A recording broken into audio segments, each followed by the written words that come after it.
अस्सलाम वालेकुम दोस्तों बह फेसबुक पे पोस्ट वुचान ये पे जन यह मोहम्मद कि यह 4G VPN फॉर JK अगर हसे डाउनलोड करो इंस्टॉल करो तो अम सत्य स्पीड 4G स्पीड मिलत आज ये कम स्पीड 2G इंटरनेट पे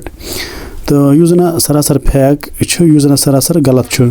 वह बह कत पे बह कर एप्स पे क्लिक तो अम पे गोस यम जाए कनेक्ट गन कनेक्ट गसान गोडनेथ कहें तो यह स्विच बनाइथ यह कमी कर तम पे तलकन हे पे ₹49 एंड गेट 4G स्पीड अत पे कर बह क्लिक अम पे क्या अम पे ग पेमेंट पेज ओपन यम सना हेको तमन ₹55 ट्रांसफर कर तो तम क्या मिले तमन ग ₹55 ट्रांसफर यम सुंद यह VPN तो अस मिल कहें कह फ़ायदे अमुक कह फ़ायदे यह बल फजूल तो मेन गुजारिश तुम कि यम ऐप कर डाउनलोड कहें यह फजूल यह बल पोस कमान खतर मो थोमुत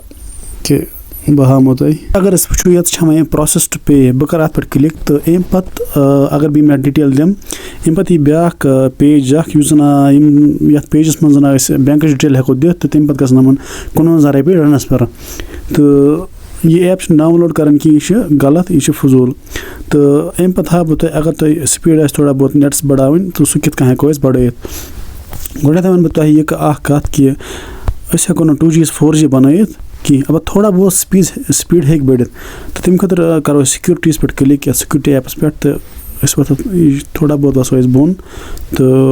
ये करो तुम डाटा यूजेज पे क्लिक तो अम पे करो तुम रिस्ट्रिक्ट डाटा यूजेज पे क्लिक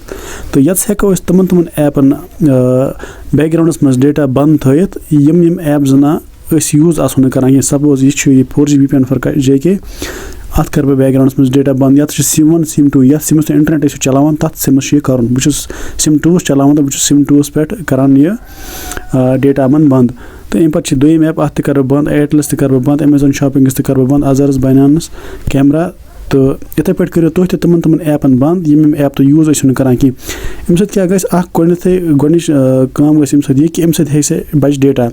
तो दोम यह कि अम हर थोड़ा बहुत स्पीड 2G बन 4G के थोड़ा बहुत स्पीड हे बढ़ित तो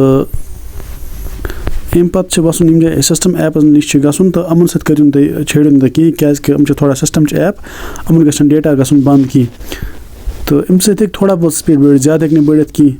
तो मेन गुजारिश तो यह कि जन यह ऐप यह 4G VPN फॉर JK यह फजूल ऐप अमुक कह यूज तो यह कर डाउनलोड कहीं न प्ले स्टोर पे यह डायरेक्ट क्रोमस मज ग पे डायरेक्ट डाउनलोड गसान तो पोस कमान खतर बनवान मे करे कमेंट तथस मे वन यमन कि यह फैक यह फजूल तमो कर मेन कमेंट डिलीट तो शोर बह ब्लॉक कर तो तवे सोच मे कि बस बनाओ वीडियो अत पे तो बस उम्मीद करा कि तुम मेन वीडियो पसंद आमुत तो तुम करो लाइक शेयर सब्सक्राइब तो शुक्रिया मेन वीडियो वुचन खतर।